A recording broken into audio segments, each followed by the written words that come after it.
En la prehistoria, el hombre convivía con multitud de creencias y de tradiciones llenas de magia.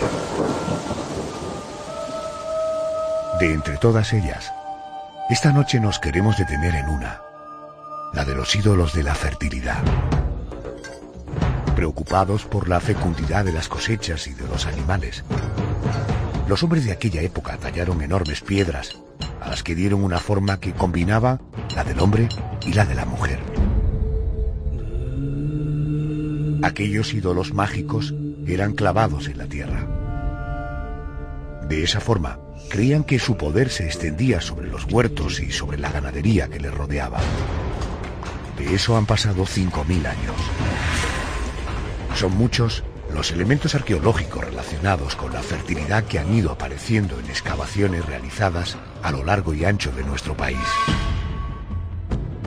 Piedras mágicas que siguen causando fascinación, que siguen provocando la peregrinación de matrimonios que no pueden tener hijos. Y hay algo que choca de lleno con la racionalidad, y es que muchas mujeres que llevaban años e incluso décadas sin quedarse embarazadas consiguieron tener hijos poco tiempo de rozar estas piedras. ¿Se trata de la magia de los ídolos de la fertilidad o del poder de una mente sugestionada? ¿Es el cerebro humano capaz de modificar la biología del cuerpo simplemente por creer que algo así es posible? Esta noche, el debate de nuestro expediente de misterio intentará arrojar luz sobre este asunto.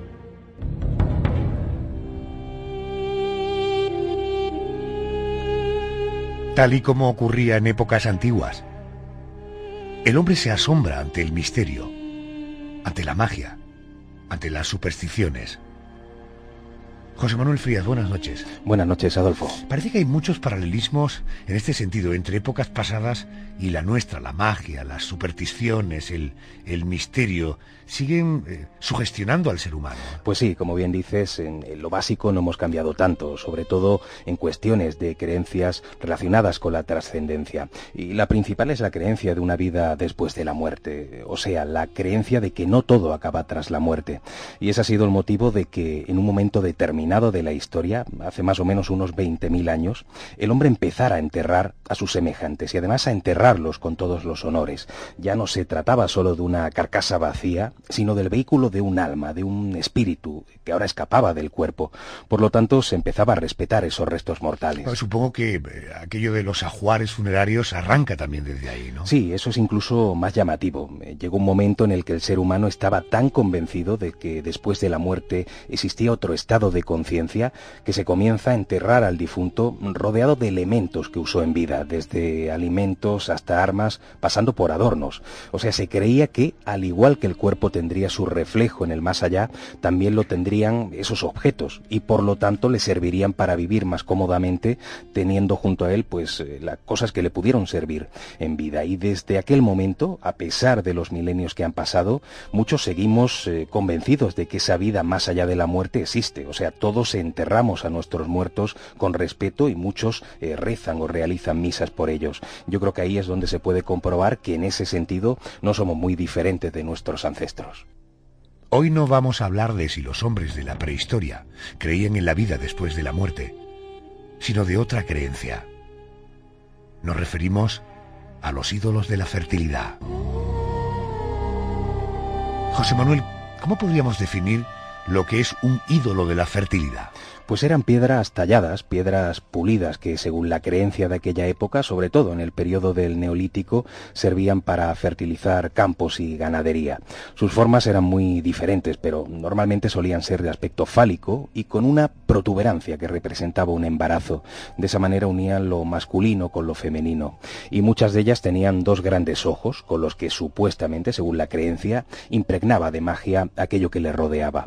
Este tipo de ídolos de piedra se clavaban en la tierra, en los lugares donde había campos de cultivo o incluso donde se guardaba la ganadería, y su función era, por lo tanto, el convertir tanto la tierra como los animales en elementos fértiles. Correcto, por tanto hablamos de una época en la que la fertilidad tenía una extraordinaria importancia, hablamos de la subsistencia, ¿no? Efectivamente, tenía su lógica. Hablamos de una etapa en la que ya había quedado atrás la caza para la supervivencia.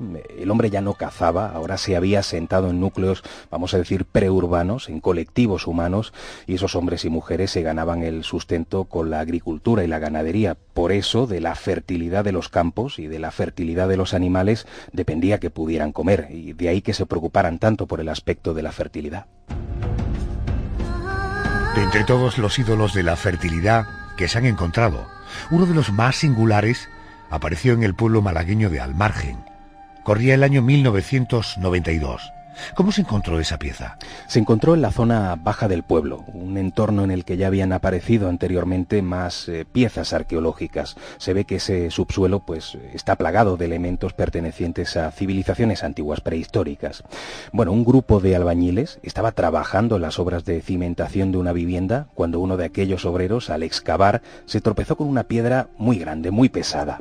Como tenía una forma ciertamente curiosa, este hombre decidió llevarse a casa la piedra y usarla, fíjate, para sujetar la puerta de un garaje que parece que se cerraba sola. Y allí estuvo durante algún tiempo hasta que el asunto llegó a oídos del alcalde, que se puso en contacto con este hombre para que entregara la piedra y así se pudiera estudiar por si tenía algún tipo de valor histórico. A partir de ahí comienza una investigación. ¿Se llegó a qué conclusiones? Pues el ídolo fue estudiado por arqueólogos de la comarca y las conclusiones fueron claras. La piedra era realmente un ídolo de la fertilidad usado para fecundar campos y ganaderías en el pasado. Además, se trata, y esto es importante, de una de las piedras más singulares de las que se han encontrado hasta el momento en España. Como antes decíamos, conjuga los dos sexos, forma fálica y símbolo de embarazo, y se cree que data de hace unos 5.000 años, en una época entre el Neolítico y el Calcolítico. Esta piedra, este ídolo, es de mármol blanco, tiene 50 centímetros de longitud, 20 centímetros de diámetro y pesa aproximadamente unos 25 kilos. Está rematada con dos grandes ojos tallados que servirían, según la creencia, para lanzar esa magia sobre el entorno que le rodeaba una vez que estuviera clavada en la tierra. Estamos hablando de un ídolo que, según la creencia de la época, permitía que los campos fueran más fértiles y que en la ganadería la fecundación de las hembras fuera más fácil. Hablamos, hay que recordar, de un pequeño pueblo de la provincia de Málaga. Teniendo en cuenta el humor tan particular que tenemos en Andalucía, creo que aquella piedra provocó más de una broma y más de un dicho, ¿no? Sí, bueno, notas de humor las que quieras. De hecho, lo primero que se empezó a decir a pie de calle era que si la piedra servía para fertilizar animales, seguramente también serviría para que las mujeres se quedaran más fácilmente embarazadas. Así es como nació ese chiste fácil con aquello de que hay que pasar por la piedra. Amigo. Pero lo que comenzó como una anécdota, como algo simpático, jocoso, terminó dejando asombrados a todos. La piedra se ubicó primeramente en los bajos del ayuntamiento sobre una tarima y fueron muchos los lugareños que, supongo que por curiosidad, se acercaron a tocarla. Pues a partir de ese instante la natalidad empieza a aumentar en el municipio, aumentan los embarazos, las mujeres se quedan al parecer más fácilmente embarazadas y solo les ocurría a las que habían tocado el ídolo o a aquellos maridos o novios que lo habían tocado. A la piedra la empiezan a apodar la diosa.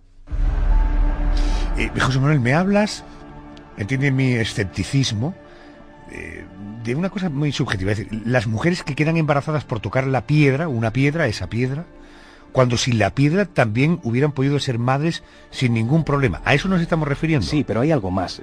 Lo importante y lo imposible llegó cuando comienzan a quedarse embarazadas mujeres con problemas para engendrar. O sea, no mujeres normales y corrientes, mujeres que llevaban 5, 10 e incluso 20 años queriendo tener hijos y que no lo habían conseguido a pesar de haber seguido todo tipo de tratamiento médico. Los doctores aseguraron en su momento que era imposible que se quedaran embarazadas y tras tocar la piedra y en cuestión de días o semanas, se quedaron en estado. Uno de esos casos que parecen chocar de lleno con la ciencia médica es el de Dori Serrano, vecina del pueblo de Almargen. Tenía entonces 39 años. Llevaba 16 intentando quedarse embarazada, pero parecía imposible. Los médicos lo llegaron a dar por imposible después de probar con innumerables tratamientos. Una mañana, Dori Serrano, venciendo su escepticismo, se acercó al ayuntamiento para tocar el ídolo de la fertilidad, tocar la piedra. Lo que ocurrió después lo narra en una entrevista que le realizó hace algunos años José Manuel Frías. Vamos a escuchar su testimonio. Pues llevaba 16 años casado, no tenía niños y me puse en manos de médicos desde el principio, médicos, pruebas, médicos, y entre medias pues iba a Savia, a curandera, y todo lo que me mandaban pues yo lo hacía, y me decían que estaba bien, pero que no eso. Entonces al final digo, voy a adoptar. Empecé con la adopción y no venía y no eso, y ya me habló mi cuñado Manolo, que trabajaba en el ayuntamiento, y dice, pues han encontrado una piedra y dice que hace milagros. Entonces yo, pues la verdad que creí, pues no. Y entonces fui un día a arreglar papeles y llegué y digo, venga Manolo, ¿dónde está la piedra? Porque yo digo, bueno, vale, después de tantos médicos y de tantas cosas, una cosa más, pero verdad que cree, no creía. El caso de Doris Serrano fue tan sorprendente que los médicos que la atendieron no se lo podían creer. Así lo explicaba ella. Después de estar tanto tiempo con ellos, los médicos decían que no se lo podían creer. Y cuando lo tuve en Ronda, los médicos que me veían dicen, esto es imposible lo que hemos... Porque al final me hicieron cesárea, porque ya tenía 39 años ya, y dice, esto no lo hemos visto nunca. Y la verdad es que vinieron muchísima gente, siguen viniendo muchas, y se siguen quedando muchas. Yo era la primera que no me podía creer hasta que no me hice los análisis. Y vio que sí, que era positivo y que eso, yo no me podía creer que estuvieran en estado. Mi sobrina tenía 20 años, y a los 23, a los 3 años de casada estaba desesperada. También viendo médico en el materno que sí, y sí, vino, le pasó la mano y también se quedó en estado. José Manuel, esta historia del ídolo de la fertilidad de Almargen ha trascendido más allá de nuestras fronteras. Ha trascendido y mucho. La diosa es conocida en muchas partes del mundo y eran tantas las personas que venían a visitarla que finalmente fue trasladada desde los bajos del ayuntamiento, como hemos contado, hasta el Museo Tartesos, un centro de interpretación de arqueología del pueblo, donde se expone anclada en la pared, pero sin ningún tipo de cristal que la proteja para que todo el que quiera la pueda tocar. El caso es que personas de todo el mundo van a visitar el ídolo de la fertilidad, sobre todo parejas con problemas para tener hijos. En el museo hay algo muy curioso. Existen 2 libros de firmas. En uno de ellos se escriben las personas que visitan la piedra por primera vez y le piden el favor de darles descendencia. Se escribe en ese libro con un bolígrafo azul y te puedo asegurar, Adolfo, que en él se condensan auténticos dramas. Luego está el otro libro, para el que se utiliza un bolígrafo rojo y que lo usan quienes regresan para agradecer a la diosa el favor ya concedido. Y en sus páginas se narra cómo se produjo el milagro de tener una descendencia que ya creían imposible.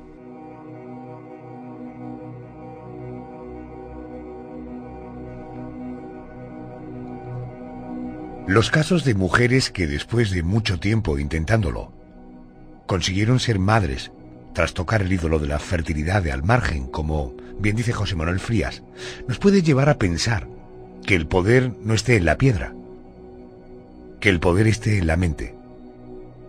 ¿Tiene el cerebro la capacidad de modificar la biología del cuerpo por el simple hecho de estar sugestionado por una leyenda?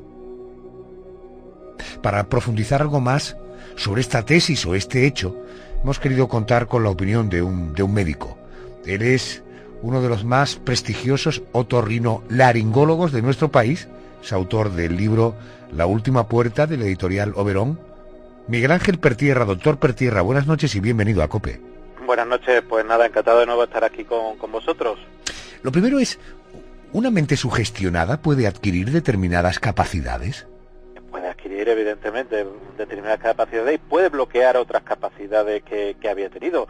La sugestión en el ser humano puede llevar tanto a la proyección de la persona como al bloqueo de la misma. Y el tema que se está tratando hoy, aparte de lo físico, lo psicológico, lo humano y lo físico van todo unido en uno. Daros cuenta que los oyentes van a entender que dar vida quizás sea lo más importante que puede realizar un ser humano. Habéis dicho una mujer quedarse embarazada, pero también muchas veces el hombre hasta en la generación del número de espermatozoides, depende del estrés que pueda producirse en esta persona. ¿Esta afirmación que me hace, doctor, es una tesis, es una sensación o es un hecho científico? Es un hecho científico, porque por ejemplo se hicieron estudios de que hombres sometidos a un nivel alto de estrés producían un menor número de espermatozoides. De hecho, se ha hecho un estudio que en personas que viven en ciudades con un nivel de estrés muy alto, el número de espermatozoides desciende disminuye notablemente, pero asimismo la mujer en un momento determinado, en un estado de estrés, de ansiedad, simplemente de la vida cotidiana que muchas veces han cambiado. Pensemos que la vida, en este caso de las mujeres, han cambiado para actualizarse a los tiempos que estamos viviendo, pero también ha llevado consigo el nivel de estrés, el nivel de multiplicidad en las mujeres, de dedicarse a múltiples tareas, y claro, el tema de la concepción la tienen que también añadir al tema de lo social, y muchas veces es complicado, y la misma mente puede bloquear el estado de concepción. Pero doctor, hasta el punto de que una mujer que no podía quedar embarazada, según la ciencia, lo acabara consiguiendo, creyendo que una simple piedra pudiera ayudarla. Las creencias y las piedras, y sobre todo el poder de la mente es, se puede decir, infinito. No solamente en este caso el mito de Armagen, hay otros muchísimos elementos, por ejemplo las 9 olas en Galicia, o en Muxía una piedra también, que haciendo el acto sexual allí, parece que la mujer tenía más posibilidades de la fertilidad. Tocar la piedra, hacer que, incluso con informes de personas, de mujeres, pues que realmente prácticamente no eran capaces de concebir. El poder de la mente puede hacer que las ganas, el deseo y en un momento determinado esa ovulación, esa fecundación que se produce en las trompas de falopio, que después llegan al útero, se pueda producir de una manera determinada. Al igual que, ojo, que lo contrario también se puede llegar a producir. A ver, doctor, yo estoy hablando con un hombre de ciencia. ¿Me está usted queriendo decir que una mujer diagnosticada como una mujer estéril podría quedarse embarazada por una sugestión? Evidentemente, si no tiene la persona, o la mujer en este caso, no tiene óvulo, porque no tenga ovario, evidentemente en ningún momento podría quedarse embarazada de forma natural. Hoy en día de forma artificial evidentemente sí, pero si la mujer pues lo que tiene son ciclos anovulatorios, que no significa que no generan óvulo en un momento determinado.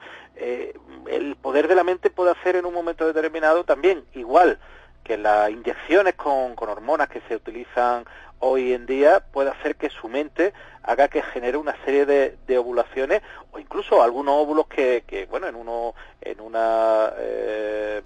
ovarios que mal funcionantes o poco funcionantes, puede hacer que genere ese óvulo o esos óvulos que están ahí. Pensemos que una mujer puede tener 300, 400, 500 óvulos, depende de cada una, pero que en un momento determinado el número exacto de los que pueden estar ahí dentro del ovario, el ginecólogo, el médico no lo puede saber, pero sí se puede bloquear, y la mente puede bloquear la hormona tanto hacia un lado como hacia otro. Uh-huh. Doctor, una última curiosidad que tengo. Cuando una mente se considera que está sugestionada, ¿genera algún tipo de reacción química, y eso es lo que podría provocar o desencadenar algún asunto en nuestro cuerpo desde el punto de vista fisiológico? Por supuesto. Por ejemplo, una persona sugestionada por el miedo, por ejemplo, puede segregar una serie de hormonas como la adrenalina, la dopamina, la serotonina, y en un momento determinado producir en la persona un fallo cardíaco por exceso de estrés. En este caso, una mujer pues que tiene un exceso de estrés, o que en un momento determinado puede tener incluso el miedo, si no consciente, hay veces que inconsciente, al embarazo, al tener un hijo en un momento determinado, puede segregar una serie de hormonas que impidan la gestación. De hecho, un nivel de estrés está relacionado en un momento determinado con amenorrea, con falta de la menstruación en las mujeres. De hecho, sabido es que las mujeres, el ciclo menstrual puede depender un tanto del estrés, y de tanto adelantarse como retrasarse, por lo cual el cuerpo humano en general, hombres y mujeres, yo creo que ahí no habría tampoco mucha diferencia. El nivel hormonal depende también del nivel psíquico, emocional de la persona. Si una persona está eufórica, va a segregar una serie de hormonas; si una persona está deprimida, otra serie de hormonas. Si una persona va con la creencia, pues que este ídolo, en este caso, que de hecho sé que está plagado por José Manuel Frías de personas que han escrito datos de que no se podían quedar embarazadas durante un montón de años, pues, y después se han quedado embarazadas. Pues por supuesto, debido al ídolo o lo que sea, evidentemente funciona, pero médicamente se puede dar también una explicación. Miguel Ángel, gracias por atenderme, gracias y buenas noches. Muchas gracias como siempre, hasta la próxima.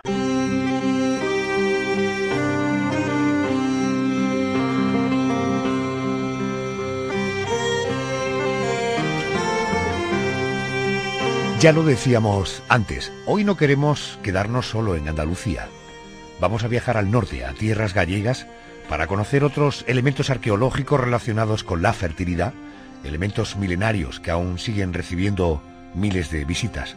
En esta ocasión nuestro guía será el investigador y escritor Carlos Gabriel Fernández, autor de libros como 50 lugares mágicos de Galicia, de la editorial Cidonia. Carlos, buenas noches y bienvenido a COPE. Hola, buenas noches. Hay un caso en Pontevedra que tiene que ver con un marcador de distancia, un marcador de piedra de época romana. Vamos a empezar por el principio. ¿Qué se sabe a nivel histórico del conocido como miliario de Guizán? El miliario de Guizán es un marcador de paso, de distancia que utilizaban los romanos y que colocaban en muchos lugares de sus vías. Y en el caso de este que nos ocupa, se encuentra en la provincia de Pontevedra, entre los ayuntamientos de Mos y de Redondela, y simplemente marcaba una cantidad de pasos, exactamente 18.000 pasos hasta la ciudad de Tui, y que fue colocado hace 1800 años, colocado en la vía 19, la perloca marítima que se conoce. Pues bien, este miliario hoy en día, que es un cilindro de piedra, para que nos entendamos, no cuenta con ninguna de las inscripciones que tenía originalmente, pero sí que se mantiene en ese lugar, en su emplazamiento original, por una cuestión muy concreta, y es que cuando en el año 1898, lo que es hoy el Museo de Pontevedra, la Sociedad Arqueológica entonces, decidió trasladar numerosos miliarios que hoy en día se encuentran en el Museo Provincial, pues cuando se topó con encontró que había un fuerte rechazo vecinal, un rechazo que venía dado porque los vecinos querían que aquel cilindro de piedra que no reconocían como un objeto arqueológico antiguo, pues se mantuviera en su emplazamiento. La razón de que los vecinos se quejaran por ese intento, hablamos del año 1898, de trasladarlo hasta el Museo Provincial de Pontevedra, es porque a este cilindro los vecinos le daban un uso muy particular, ¿verdad? Pues sí, era como tantas y tantas piedras que hay a lo largo de la geografía gallega, tenía o por lo menos los vecinos le atribuían propiedades de fertilidad. Y allí pues lo utilizaban para en las proximidades consumar el acto sexual, y con eso creían, o estaban convencidos por lo menos, de que les garantizaba la descendencia, ¿no? Que garantizaba que aquella pareja iba a tener descendencia, ¿no? Quizá por esa forma fálica que puede tener este cilindro de piedra, pues le atribuían esas propiedades. Carlos, ¿y hoy día todavía se siguen realizando estos rituales? Bueno, no hay nadie vigilando, que yo sepa no, pero sí que hay personas vivas que aún recuerdan esta historia, e incluso el problema que se montó cuando quisieron retirar esta piedra, y que tuvo tanta oposición vecinal que finalmente fue dejada en su emplazamiento, como comentábamos. Correcto. Lo que sí es cierto que hay otras muchas en las que se siguen realizando rituales de fertilidad que existen en todo, no solo en Galicia, sino en todo, especialmente en el norte de España, pues de este tipo pues se siguen practicando, sin duda, eso no hay ninguna duda. Carlos, ayúdame a entender, es decir, vamos a situarnos, a ponernos en el caso de que una pareja sigue uno de esos rituales y que finalmente la mujer queda embarazada. Tengo entendido que en tierras gallegas para asegurar un buen parto, realizaban o realizan lo que se conoce como bautismo anticipado. ¿De qué estamos hablando exactamente? Pues es un rito que se celebraba cuando la mujer estaba embarazada, y para garantizar que el parto fuera correcto, fuera adelante y fuera en buenas condiciones. El bautismo anticipado toma el nombre, ¿no?, del bautismo católico, del bautismo del cristianismo, y se realizaba en una serie junto a una serie de ríos, especialmente en las proximidades de puentes, unos puentes muy concretos, normalmente puentes antiguos, puentes románicos, en los que el rito consistía en que a medianoche la mujer embarazada debía acudir al puente en cuestión. Le acompañaban varias personas y unas se apostaban, dos se apostaban a cada lado del puente. La primera persona que cruzase ese puente sería el padrino, en este caso, y tenían la prohibición de dejar pasar a ningún animal, ni siquiera animales domésticos, porque podrían malograr este rito. Pues bien, cuando se encontraba al candidato, al padrino, pues este debía recoger agua del río, y con esa agua hacer como un bautismo, echársela encima del vientre de la madre, para garantizar entonces que el parto fuera bueno. También existen muchas variantes, porque esto se realiza en muchos ríos, en muchos puentes diferentes, y en algunos de ellos también, además del agua, se echaba un puñado de sal. El rito terminaba con algo nada solemne, sino con una especie de comida, ritual para finalizar este rito, y las sobras de las comidas eran arrojadas al río como una especie de ofrenda. ¿Es habitual en nuestros días que todavía se sigue haciendo el rito del bautismo anticipado? Yo no me he encontrado con ningún caso reciente, aunque sí hay personas que cuentan que sus padres o su madre en este caso pues ha hecho ese ritual, pero en todo caso pues nadie está vigilando, ¿no?, los ríos y los puentes para comprobar si realmente se sigue realizando este rito, aunque sí siempre es con una total discreción. Y hay que tener en cuenta que estos ritos son muy propios de una época en la que la mortalidad infantil era muy alta, en una sociedad mayoritariamente campesina, en la que muchas veces no tenía acceso a una medicina, por lo menos ni siquiera la medicina que en aquellos momentos estaba disponible para otras personas por ahí de ámbitos urbanos, de las ciudades, y entonces estos ritos suplían, ¿no?, o pretendían suplir toda esa falta, ese riesgo, cubrir esos riesgos de una alta mortalidad infantil. Hoy en día pues eso está bastante superado y bastante mejorado. Eso no quiere decir que no se sigan realizando ritos de estas características. Por ejemplo, se me ocurre un clásico de la geografía gallega, como es la playa de la Lanzada, donde hay que dar la noche de San Juan o la noche de la fiesta en agosto, pues hay que las mujeres que quieran tener descendencia pues deben darse un baño de 9 olas, una por cada mes de embarazo, para garantizar que el embarazo vaya adelante. Perfecto. Carlos Gabriel Fernández, gracias por atenderme. Recuerda, si te apetece conocer estas cosas, muy recomendable el libro 50 lugares mágicos de Galicia, de la editorial Cidonia. Carlos, un abrazo, gracias. Un abrazo, muchas gracias a ustedes. Hoy hemos recorrido una parte de la España profunda, la España de las creencias y de los rituales, un legado de nuestros antepasados, una mirada al pasado. Es nuestro expediente de misterio. Volverá el próximo mes.